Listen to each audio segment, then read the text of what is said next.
Hi, I'm Liam, and this is This Week I Watched, where I talk about the wrestling that I've watched this week. Alright, let's get kick-started. I have had a busy week, so I've not actually watched that much wrestling, surprisingly. Well, wrestling on TV, I have watched a lot of wrestling in person over this weekend.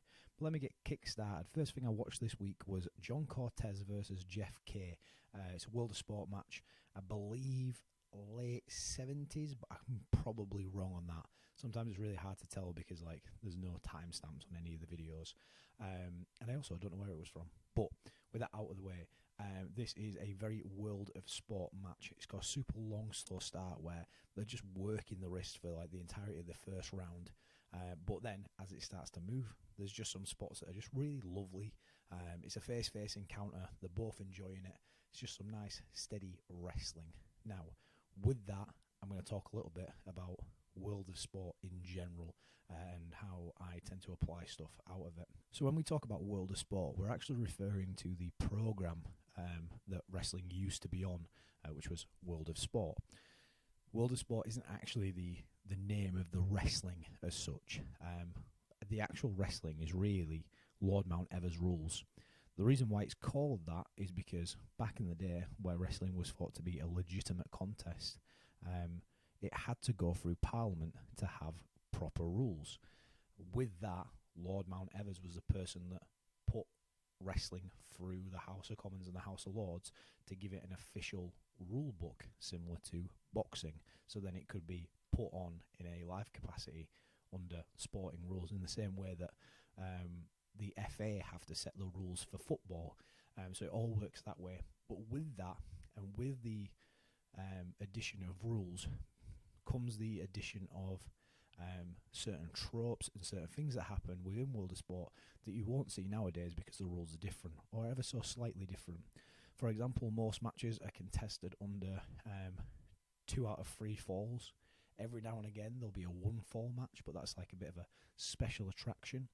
More often than not, people are wrestling within their weight categories. So there's lightweights and middleweights and heavyweights. Now and again, and this match is an example of a catch weight contest, which is where there are 2 weight divisions that are paired against each other. But again, that's somewhat of a special attraction. There's certain things in play, like there is a 10 count on the floor, and that is put in effect immediately. So let's say I body slam someone and I don't follow up with a move, I then can't attack that person while they're on the floor. They have to get to their feet, or at least have to be off of their knees. There's no strikes to the face, so that's another rule that's put in play. And there's a couple of other bits and pieces. Also, we've got to think at that point in time, the tension in the rings is different, so using the ropes is pretty much a non-factor for the most part. Some people do, and you do see it. Rollerball Rocco is a big example of someone that just flies off of the ropes, but he's a maniac. But in saying that, there is rules that are put in place which then affects the way that the matches end up running. A big example of this is the Lady in the Lake spot from Johnny Saint, which is where he balls himself up. The only reason that works particularly is because the person can't attack him on the ground, but they also can't pin him because his shoulders are balled up. And a lot of people look at that and they go, why don't they just kick him? Because you can't kick a man while he's down on the ground because he's under a 10 count. So there's these things that factor into World of Sport. So then when it comes to watching it in this modern era, you have to take everything with the factor of what are the rules that are put in play, and then also what are the conventions that they're using. I sometimes see things from World of Sport. For example, there's a moment in this match that I used for the training warm-up that I do every week at PPW, where basically I take a little bit of wrestling and I teach it. There was a headstand into a leg scissor. I thought it was really cool. I was like, this is interesting. The only way that works, though, is if the other person knows how to get themselves into that position.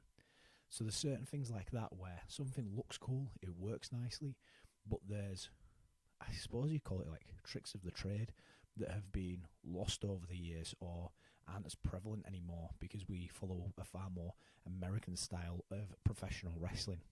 So whenever I watch World of Sport, I always take it with a bit of grain of salt and also I watch it differently. I don't watch it for a suppose you'd call it a drama sense. I watch it for a sporting sense. I can sit there and I can pause it and I can look at it and I can come away from it, and it's just continually moving. Whereas I don't need to worry necessarily about a story. There are stories at play. People do create stories, but for the most part, it's two people wrestling, and they will get to wherever they get, and they get to the results that they need to get to. But it's far more of a sporting contest. In this Jeff Kay versus John Cortez match, it's very much a face-to-face match. It's just two dudes having a good time. They're having a good wrestle, and everybody's enjoying themselves. I love that about World of Sport, but you then have to take into consideration that in today's landscape, we are far more, and I say we, as in British wrestling, are far more conditioned to American-style pro wrestling. And with that, the need for character and the need for story is far more prevalent. So you can't get away. Well, no, you can get away with wrestling that different style. You just have to be ready for the audience to not particularly, I don't even want to say invest much, but not react the way that we have been conditioned to believe that an audience will react to things. I love World of Sport. I think there's so many moments from it that are fantastic, but you have to take it that it is almost in a sense a different sport, in the same way that there are a couple of different variations of kickboxing that all at the end of the day is someone kicking somebody. But Taekwondo versus Aikido are two different entities, and that's similar with old school British wrestling and today's modern wrestling. I hope all that makes sense. To bring us back into a more modern era, Tom Bryce, big shout out to Tom Bryce, links me up with a YouTube channel called Indie Classics. It has a bunch of 2000s onward indie matches, featuring a bunch of people like Danielson and Chris Hero and Alex Shelley, and Danielson. I think I might have said Danielson twice there. Anyway, it's proper up my alley. So I had to scroll through.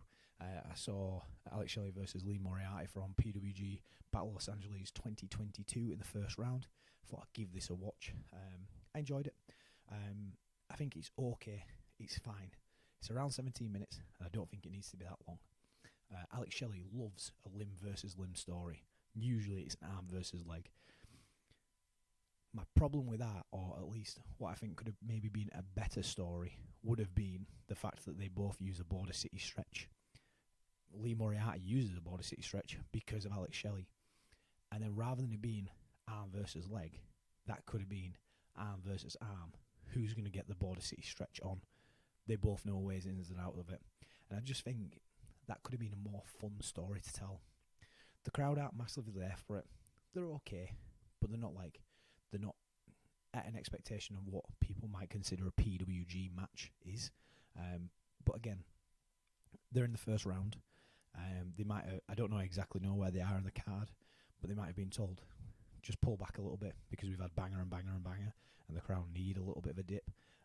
Or they might have just made that decision themselves.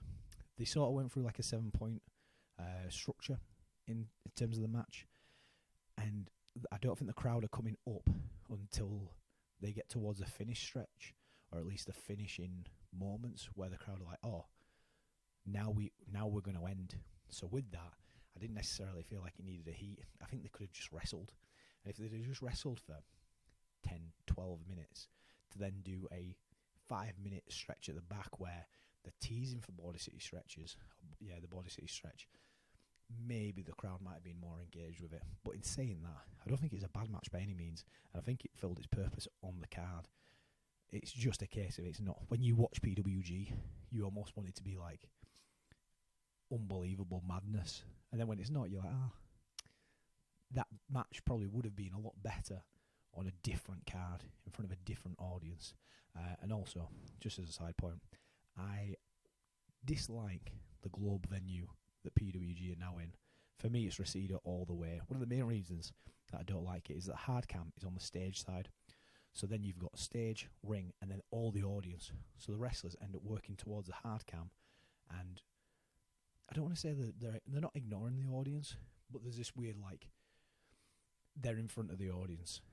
And I don't know, I like my wrestling where, like, but in saying that, WWE is very much the same. AEW is very much the same, where the audience are behind them. I don't know. I like playing to an audience. I like working towards an audience. So for me, that feels a little bit alien in a sense. And also, the fucking stage looks awesome. Like it's got this big LED screen on it. It just feels like a waste to not have that on the visuals. When it comes to PWG, for me, it's Reseda all the way. It's that like veterans club that just looks awful, but at the same time, the energy into it is just unbelievable. But yeah, this match is fine. It's on YouTube. It's all right. I wouldn't necessarily go out of my way to watch it, which is a shame for the two guys that are in it. So last week I watched Danielson and Bandido at AEW, and Blue Panther got mentioned a fair bit, so I wanted to watch one of his matches. Turns out I'd already watched him wrestle in like a 4-way, but I'd completely forgotten about it. Anyway, this was Blue Panther versus Love Machine in a mask versus mask match in, I believe, 1991, might be 1992. This was awful. This was just terrible. Just didn't make any sense. Just like stuff's not connecting. It's almost like they'd just been dropped there. Not even like they turned up to the venue, they'd got changed and they got out. It was almost like they'd been airdropped into the ring and they're like, right, wrestle. Lucha sits in a similar lines as old Lord Mount Evers, World of Sport rules. More often than not, it's 2 out of 3 falls. There's this weird bit at the beginning where like they're picking a referee. I don't really know what's going on there, but again, that comes from a lack of me understanding the Spanish language or the Mexican language. So they get a referee is picked. First fall happens. Blue Panther picks it up. It's like I don't know, I think it's an O'Connor or something like that. It's pretty unremarkable. The second fall comes from Love Machine tombstoning Blue Panther. The tombstone is an illegal maneuver. So he gets DQ'd, and then he's like, what? What do you mean I'm DQ'd? I can't believe it. Oh no. And then he's kicking off and he don't want to take off his mask and etc. etc. It's his fault. He lost, like, he caused himself to lose. It wasn't like he was hitting that, so then he could be like, haha, and now that you're beat up, I'm going to pin you, and I'm going to get a fall back. And he was already fall down, and then he DQ'd himself. Now, when I say that the majority of this video is a highlight of that tombstone over and over again, the amount they replayed it was ridiculous. Mainly because it was the only thing in the match that looked half decent. It's just, this match is just not good. I really, really struggle with lucha wrestling. I wish I liked it more. I really do. I'd say that Rey Fenix is one of the best wrestlers in the world, or at least last year. I rated him very, very highly. But lucha wrestling on the whole, can't get behind. I just don't like it. I just find it messy, and I don't know, like, once I've seen one, I can't watch another one, because it's the same stuff over and over again. So it's just not for me, and this was another case of not for me. Pretty rubbish overall. There is an awful, when I say awful, I mean awful, 60-minute cage 6-person match that I can't even begin to get my head around. I may watch that at some point, just to inflict it on other people for them to watch as well. But yeah, it's all bad. It's terrible. Bad times. And then final match of the week that I watched was Priscilla Kelly versus Trish Adora. This was also from that Indie Classics YouTube page, and it was from Evolve 119. I liked this. It's very early days into both of them, into both people. Priscilla Kelly is now Gigi Dolin, I believe is a surname, in NXT as part of Toxic Attraction. Yeah, I liked it. I think Kelly has some great facial expressions. She's obviously very WWE. I think there's a reason why she got signed. I think there's a reason why they've kept her around. While it's almost a bit unpolished, you can see her work into a camera and work into the audience and being over-exaggerated with her body language and her facial expressions, which has obviously stood her in good stead. I think some of her moves felt about like 75%. Like, the execution on them could have been better, but they were just, it was almost there, and it felt like somebody who had sort of done them a little bit, but not got them down to an exact art form.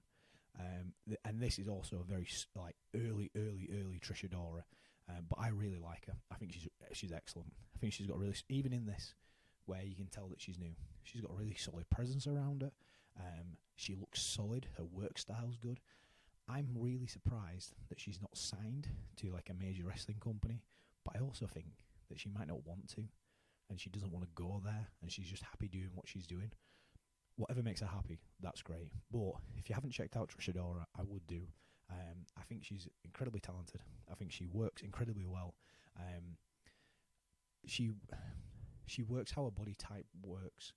Now, it's a really tender subject. I don't want to say tender, might be the wrong word for it, but I think often for women's wrestling and for women, they are taught to wrestle like men, or at least have been in the past. Now, the easiest way that I can describe this, or the easiest way I can put it, is that I think Serena Deeb wrestles exactly like a woman professional wrestler. There's not too much that's different, but there's a movement and an energy. And if you go back and you watch women's All Japan or All Japan's women's wrestling, they wrestle in a way that I think a female body would wrestle, or at least like a more effeminate body would wrestle. And I think that Priscilla Kelly is wrestling as if she is being taught by a dude to wrestle like a dude.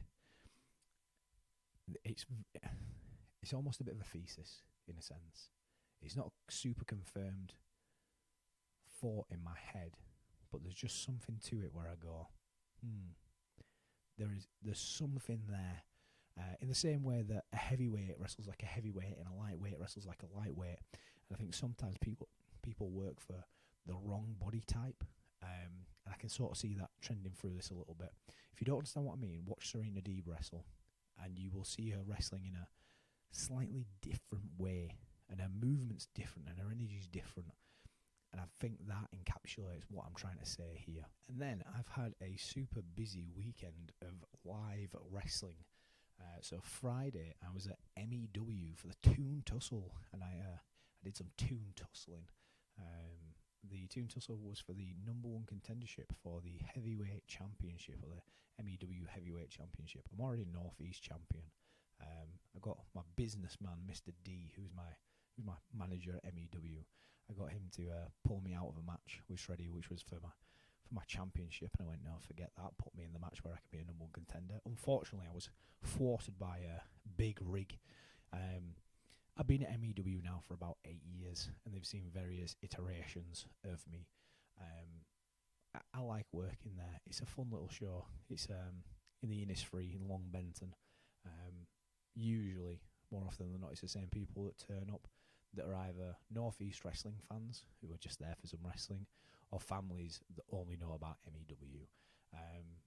So yeah, it was almost a bit of a change of crowd this time around. It felt a little bit different, but overall, MEW is MEW. MEW is MEW. I had a fun time. I eliminated Assassin, who was cosplaying as Roman Reigns, because he's one half of the Cosplay Kings. He had the bloodline at ringside.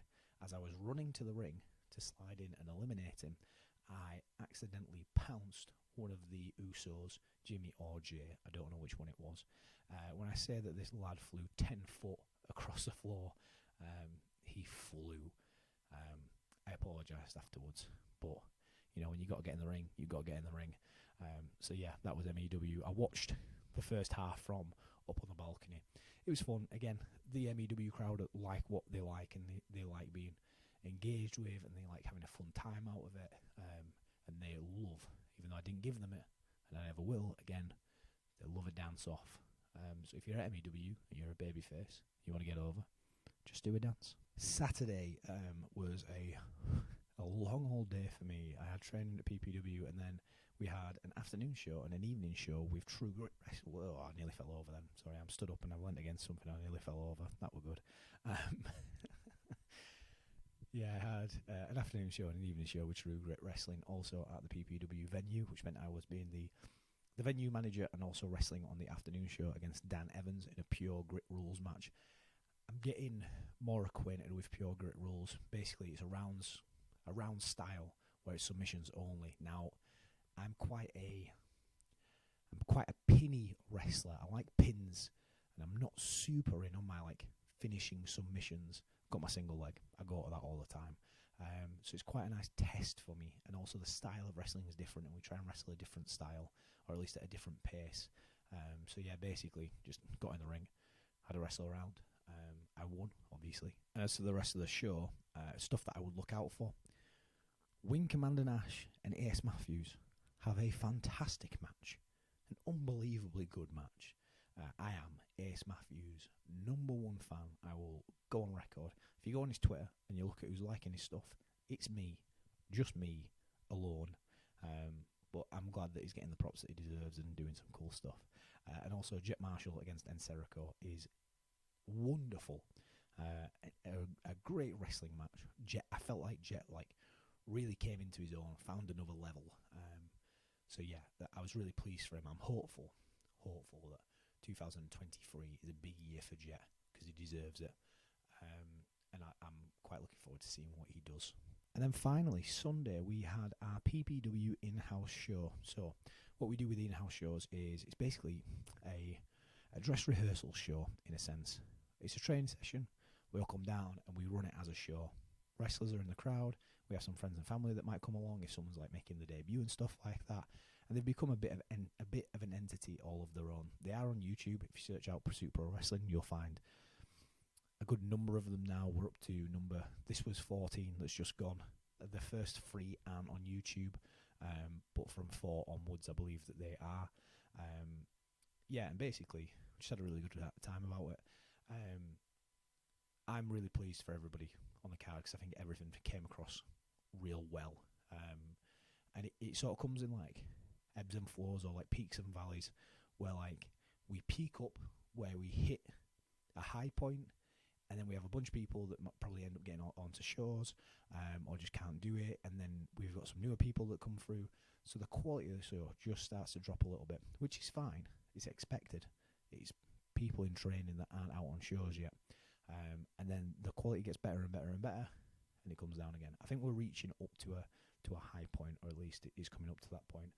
Posty Malone and Axel Leclerc had a great main event match for the PPW Championship. That's a match that I think a lot of people would have probably looked at when we start PPW and went, really? And I think a lot of people probably looked at it now and went, really? But I've got a lot of faith in both those guys, and they delivered. And it was a great main event, and it had a lot of drama and a lot of intensity to it, and I really liked it. So that'll be going out on YouTube in the next week or two. Depends how much time I have for editing.